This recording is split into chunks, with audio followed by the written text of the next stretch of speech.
Audio Jungle.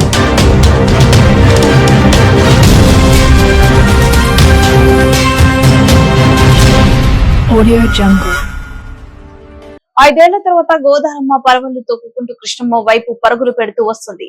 Pattiseema ఎత్తిపోతల పథకం ద్వారా గోదావరి జలాలను విడుదల చేసిన రాష్ట్ర జలవనరుల శాఖ మంత్రి డాక్టర్ నిమ్మల రామానాయుడు, పోలవరం ఎమ్మెల్యే చిర్రి బాలరాజు, ఇతర నేతలు, అధికారులు.